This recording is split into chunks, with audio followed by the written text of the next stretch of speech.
The equation of Russia and Turkey has been a complex one to understand. They both stand on opposite sides in Syria, Libya, etc. They collaborate militarily and strategically, despite of Turkey being a NATO member.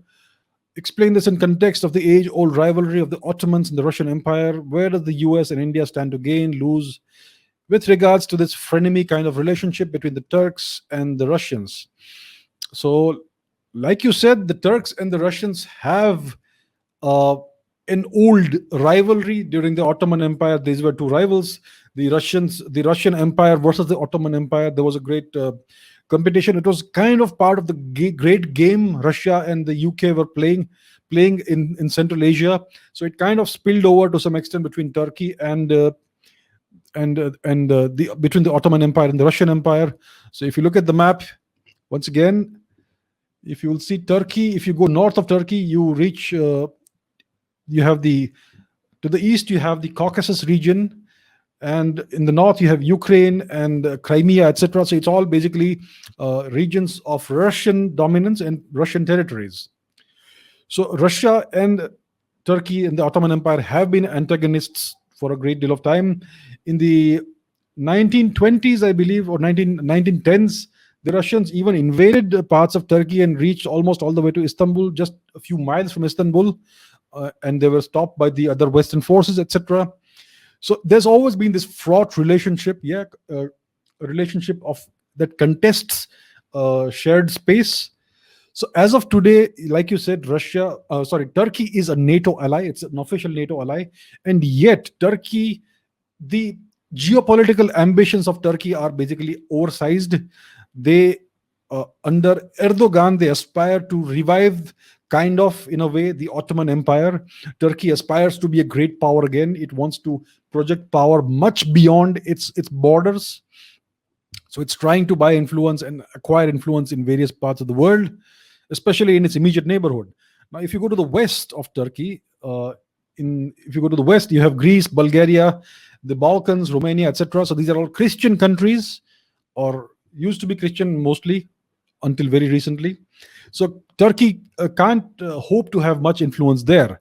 But if you go east of Turkey, you will find all the basically the Islamic countries, the countries that were once under the Ottoman Empire. Even North Africa is all Islamic. So Turkey sees that as a great fertile ground for projecting power and expanding its influence. And that's Turkey's overall ambition, to revive its great imperial days. And that essentially clashes with NATO's ambition of US supremacy. NATO has one function only: to maintain and preserve and expand to some extent US supremacy and hegemony across the region of Europe. So Turkey's ambitions clash with that. They are at cross purposes. So that's why Turkey is increasingly being alienated from NATO. They are buying Russian missile systems, the S-400 system, which NATO disapproves of. That's why they have refused to sell the F-35 fighter jet to the Turks, and the Turks are fine with that. So Turkey and Russia now seem to be having some kind of rapprochement, some kind of they are growing closer together, even though they do clash at times. Turkey, in a couple of 2-3 years ago, shot down a Russian jet, killed a couple of Russian pilots, or at least one fighter pilot. And yet, wherever their interests align, they are cooperating, because Russia also seeks to maintain a sphere of influence which is beyond its borders. So Russia sees the Central Asian republics, Kazakhstan, Uzbekistan, Kyrgyzstan, Tajikistan, Turkmenistan, Azerbaijan, Georgia, etc. It sees this region as part of its natural sphere of influence. And Turkey also sees these Turkic Central Asian neighbors, Kazakhstan, Uzbekistan, Turkmenistan, etc., as part of its natural sphere of influence. So there is a conflict there, but there is a scope for cooperation for now, temporarily also. Even Azerbaijan. So that is the situation right now. This is a temporary convergence of interests.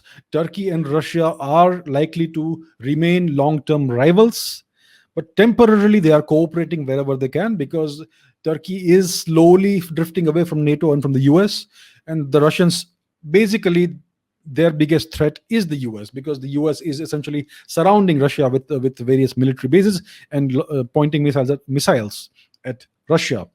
So that's why, as of now, right now, their interests converge to some extent. So they are cooperating, and that is the nature of geopolitics.